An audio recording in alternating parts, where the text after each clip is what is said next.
Alright, I think everything works. So, hi guys, I'm Xeno from Lore of Darkness YouTube channel, and I'm back again here to talk about Bloodlines 2, of course. The trailer plays behind my camera window, and I want to talk about some things that I maybe misinterpreted in my first video, the trailer analysis. I won't be talking mainly about the trailer itself. Of course, I will be using it as a visualization of things, but I want to talk about one thing, a very important thing about the game.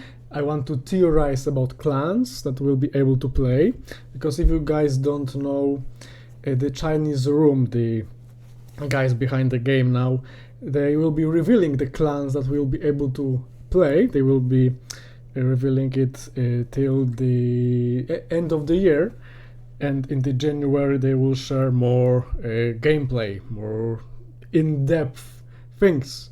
So this year we'll be having clan reveals, and next year more gameplay, more lore, more maybe spoilers, something.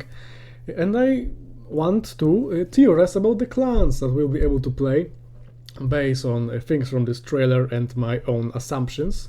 And I want to talk about a little something at the end about the studio actually, but I will get to that. So starting with the with the thing I misinterpreted from the in my first video, and yeah, exactly right now, perfect timing. This part in the trailer, originally I thought that we'll be playing a thin blood like in the original concept from this game, but no, we won't. It turns out we'll be playing an elder. An elder, a vampire. If you don't know, elder is a vampire that live up to be 200 or more years old. So yeah, they're pretty powerful, they old, experienced.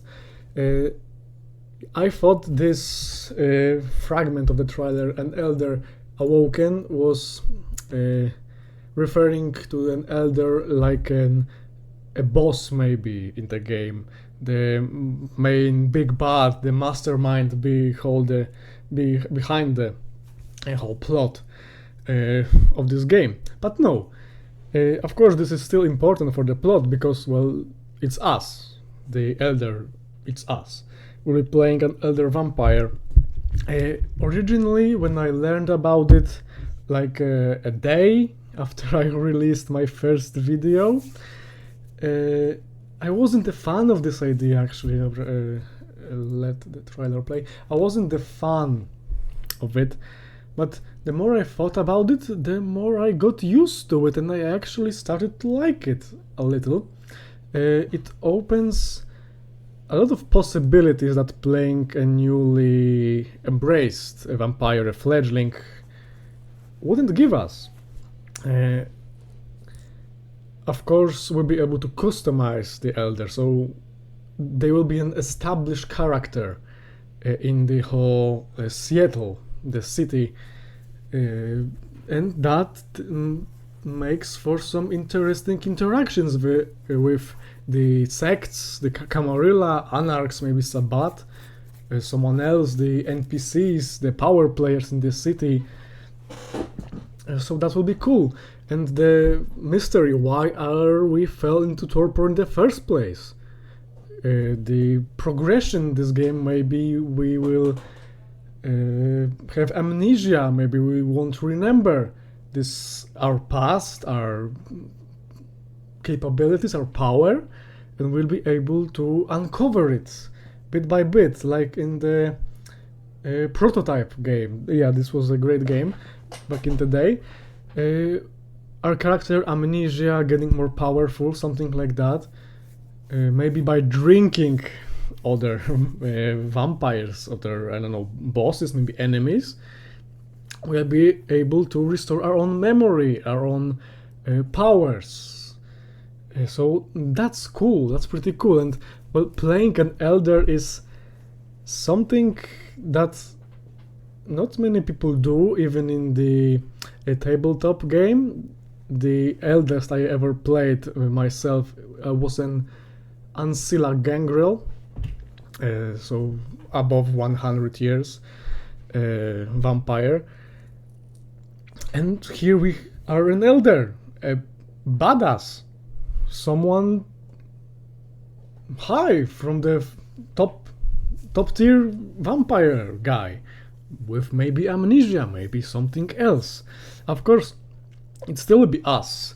We'll be able to customize the appearance, maybe some perks, some attributes.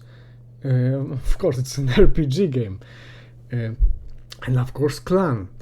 So with that in mind, I want to talk about clans that we'll be able to play. So our elder will be able to be, I think, in the base game, at least, one of 5 clans. That's my prediction based on the original iteration of Bloodlines 2. Maybe I'm wrong, maybe there will be more, maybe less, hopefully more. And we'll be analyzing the trailer, and based on the things perfectly right now, I will here, based on disciplines that we see used in this trailer, we'll be able to theorize what clans maybe will be playable. So let's see here. We have, of course, celerity, so the super speed, and clans that are able to use it are, of course, Bruja, the Toreador, and Banu Hakim, the Assamites from the Legacy Edition, the Assassins. So, yes. So we have 3 candidates for being a playable clan. Of course, this is still me thinking my theories about this whole stuff. Next we have, that's most likely Potence, the Earth Shock ability, if I remember correctly the name of this power from the 5th edition. So this again points at Bruja. And of course, Bruja were in the original iteration of this game, so I think most likely 90%, I think, will be able to play as Bruja, the anarchists. Not all Bruja are anarchs, but you know, Bruja, the angry ones. I have a list actually here with clans that may or may not appear.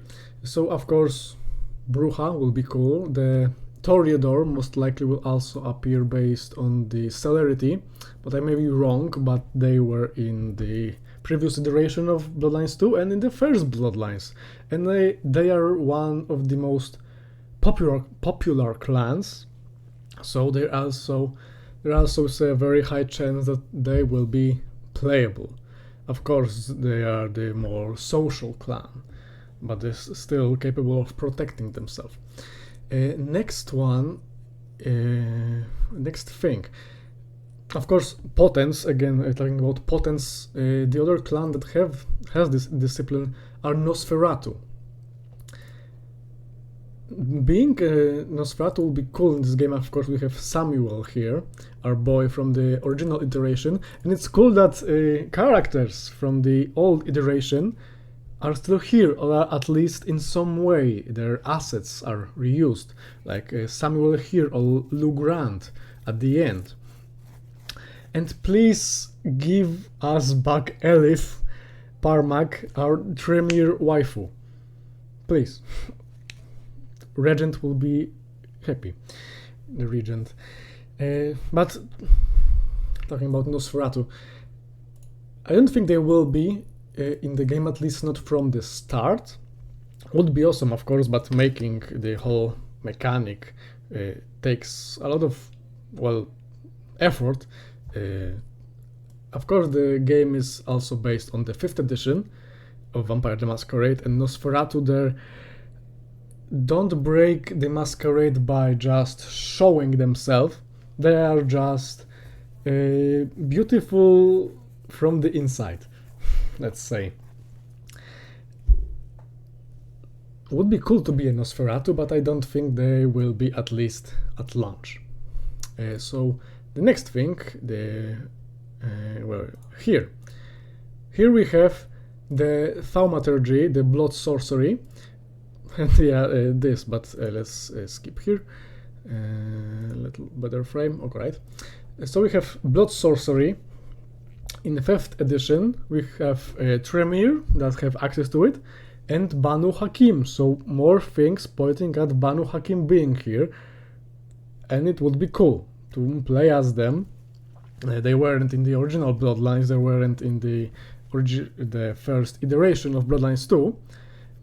Maybe they will be here as a playable option. That would be cool. They would replace the Nosferatu, at least at start, with the more stealthy approach, because of course Banu Hakim are assassins, but also as the sorcerers, like the Tremere, in a different way, but they still use, in the 5th edition, the blood sorcery. So most likely, I say 100%, because Tremere are awesome and they must be in this game. There will be Tremere, of course, and like, I would like to say 60, but maybe 50% they will be Banu Hakim, the assassins. And that's all we can have from this trailer. Other things that may be in the game, of course, the Ventru, the clan of kings, kings, not kings. Ventru would be cool.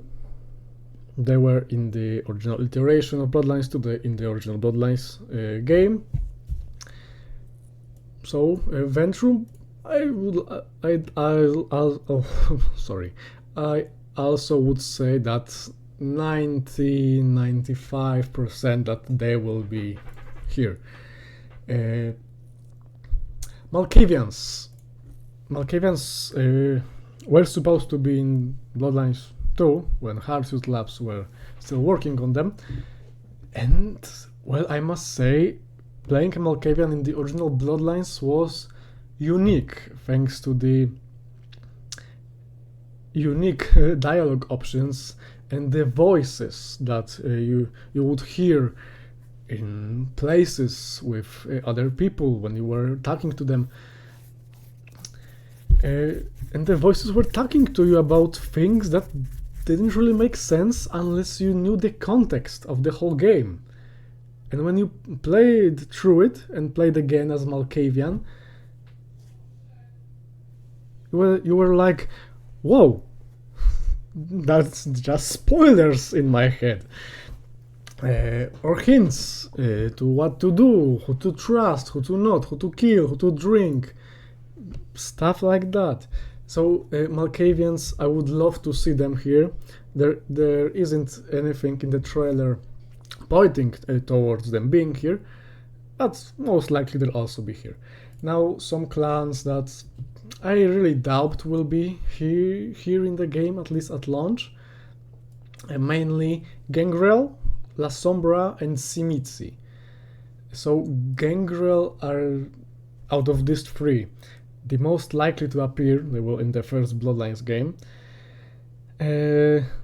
Would be cool to play as them, of course, the whole transformation thing, the protein discipline, the animal control would be awesome. I would like to see them, but in the original iteration of Bloodlines 2, there were supposed to be a DLC, the free DLC. Was it free? I don't remember right now.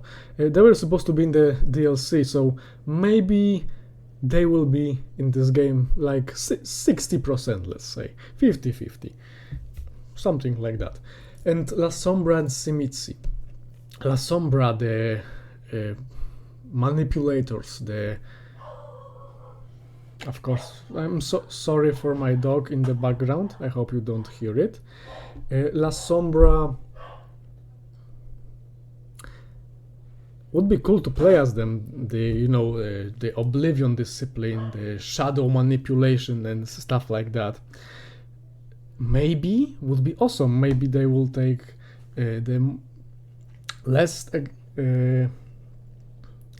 usual approach. Maybe they will twist everything around. Maybe this blood sorcery is Banu Hakim. Maybe instead of Ventrue we'll be having La Sombra. Maybe instead of Toreadors we'll be having Tsimitsi. Who knows? Flesh crafting and the Oblivion, Obtenebration from the Legacy editions of Vampire the Masquerade would be awesome to see in this game.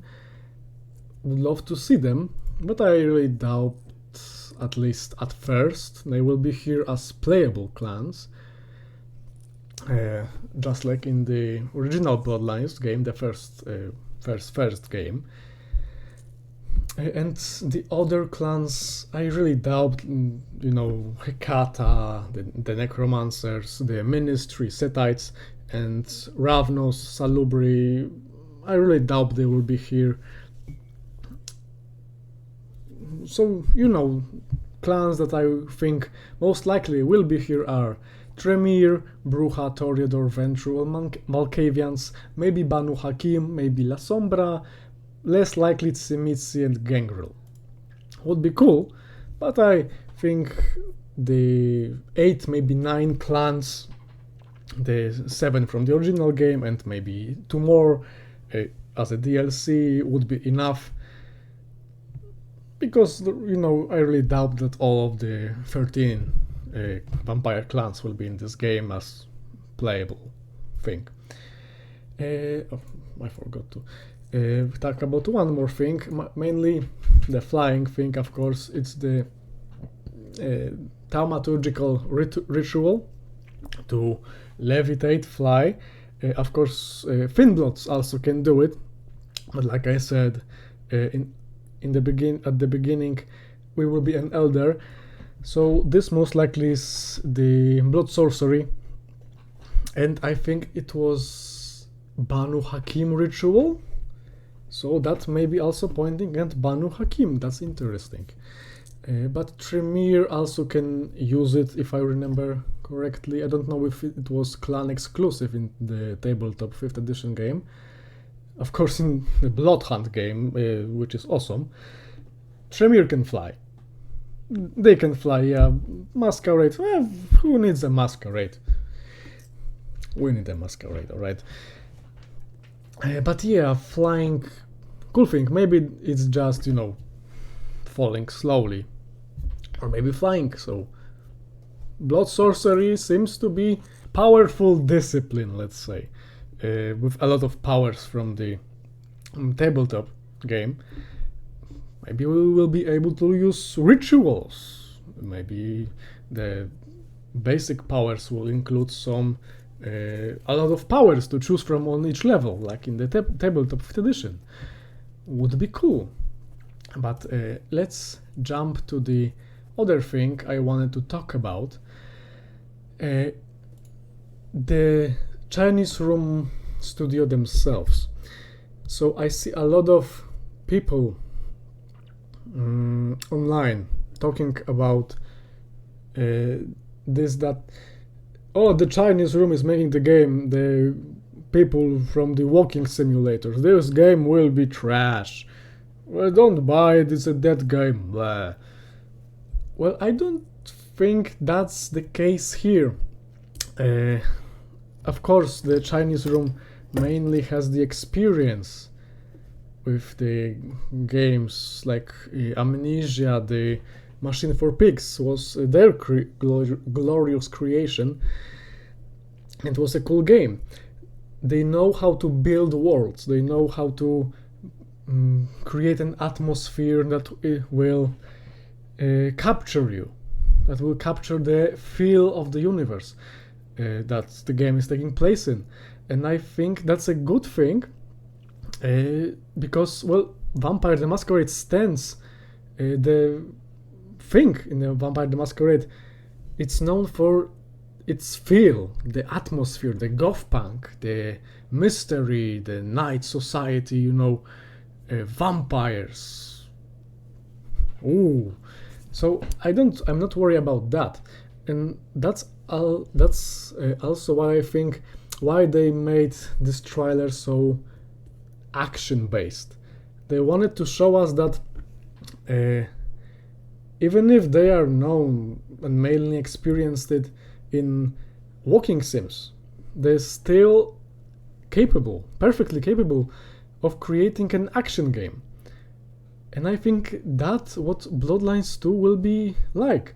It will be a game that captures this feel of Vampire the Masquerade, this whole setting, the atmosphere, but also will be an actual RPG, action RPG. Not a walking sim like go from here to here and grab the note. No, go from here and maybe here, maybe here. You can go there, this way, maybe you can use this to go there, or maybe come back and do it in another way, using your awesome vampire powers.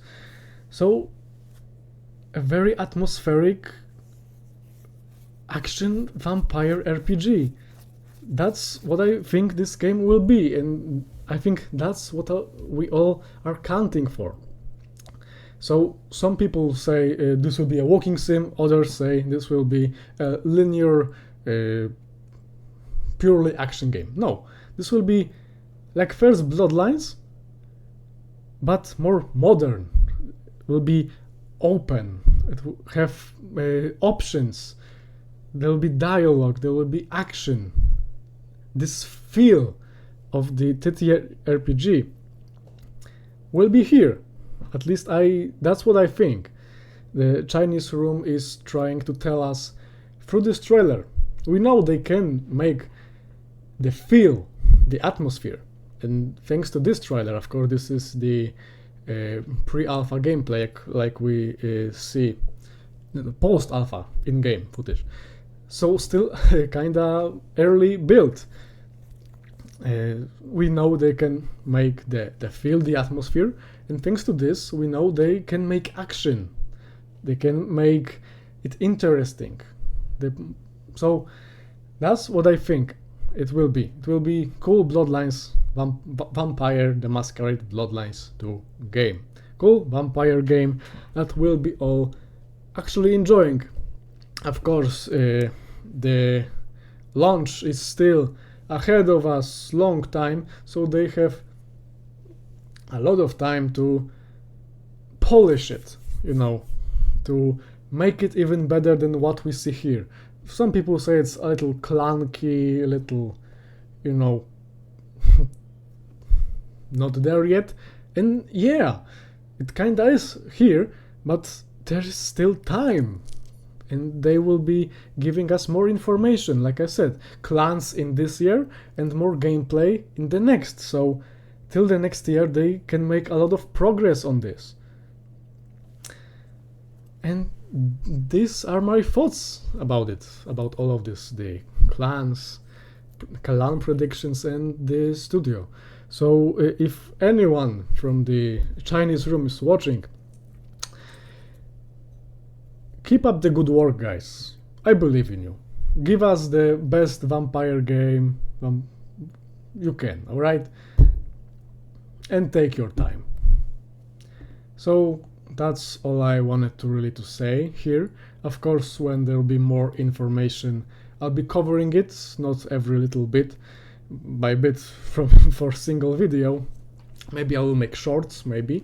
Or just wait when there is more information. When the every clan is revealed, I will talk about it. And from in the next year, I will talk more about gameplay, the possibilities. Maybe the story will be more fleshed out. Then they have Josh from the Strange Adventure. Actually, I watched his video. He's working there. As the community manager from the Chinese room, he's working with the team on the Bloodlines too, and that's pretty cool because Josh is this big Vampire the Masquerade guy. He was covering it in its first iteration of Bloodlines 2 a few years back. So he's here. He will give us more info about it. Of course, he's a community manager after all. That's his job. So that's pretty cool, right? Good for you, man. Good for you. I'm glad to see that. First All-Star, Hadi, and now you. Good for you all. So these are my thoughts. Share in the comments what are yours. Maybe your clan predictions, maybe some of your theories, your feelings about the game. And well, that's actually it in this video, so have a good night, everyone.